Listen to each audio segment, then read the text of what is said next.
The FCC cancels $886 million in funding to Starlink. What does that mean to full-time RVers like you and me who rely on this service?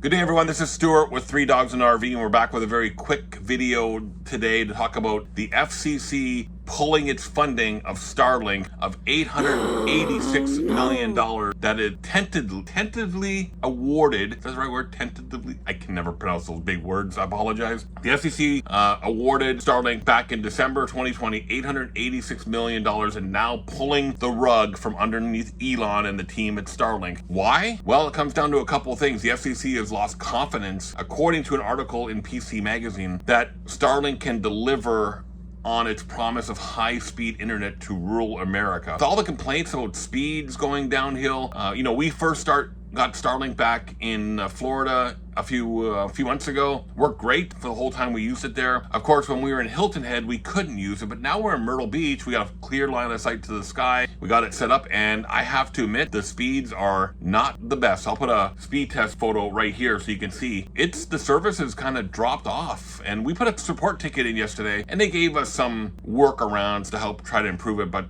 I don't know. We'll see how that works. We'll have to give it some time. But let's get back to the PC Magazine article. Back in December 2020, so the FCC gave this money to tentatively awarded the $886 million to Starlink to provide high-speed broadband internet to just under 700,000 locations in 35 states. There was some requirement of Starlink to provide a long-form application on how Starlink would meet its obligations before federal funding could be secured. So they tentatively got awarded this money, but it wasn't fully secured. And the FCC's goal was this Rural Digital Opportunity Fund to supply gigabit internets over 85% of rural America with at least 100 megabits download speeds for all of 99.7% of locations in the upcoming years. So as we go through this article and read more, that the FCC announcement signals now that the U.S. regulator is not confident in Starlink's ability to meet these goals. It's currently advertising speeds of 50 to 200 megabits, which we did get back in our early days. But now today, it's like sometimes 50 megabits, sometimes it's 5 megabits. It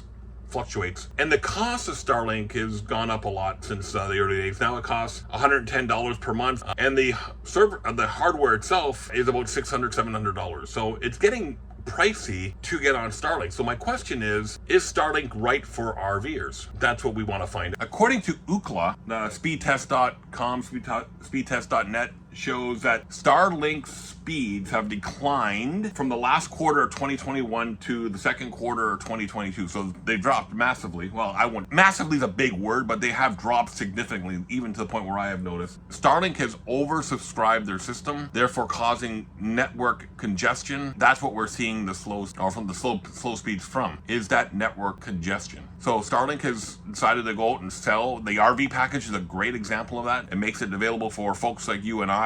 And although we don't have technically the RV package, we got it just before that came out. We do have the portability option. People can sign up now and get on, we're in Myrtle Beach. How many people here in Myrtle Beach are on Starlink right now? I know of one other person in the resort that we're staying at. There's literally thousands of tourists here. So how many of those people are using Starlink? Adds to the congestion of the network. So how does Starlink fix this problem? Well, launch more satellites. That's obvious, but that's slow, and it needs to get approval from the government bodies to make that happen. The question is Starlink right for us as RVers? That's the question. I have a T-Mobile home internet where it seems to work really well depending on where we're at. We also have the Project Genesis from Dish. That's a good backup system. So is Starlink right for RVers?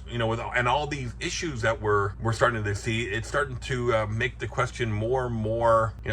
It's just becoming more important for RVers to understand is investing $700, $800 in the equipment worth it, and then paying the $140 a month worth it. So interesting news that the FCC has pulled their funding from Starlink, and I'm just wondering what the future of Starlink will bring. Leave us a comment below. Let us know what you think about your Starlink, if you're on Starlink, or if you're going to pause getting Starlink, or still go ahead and get it. Leave a comment below. Let us know what you think. My name's Stuart with 3 Dogs and RV, and we'll look forward to taking care of you in the next video.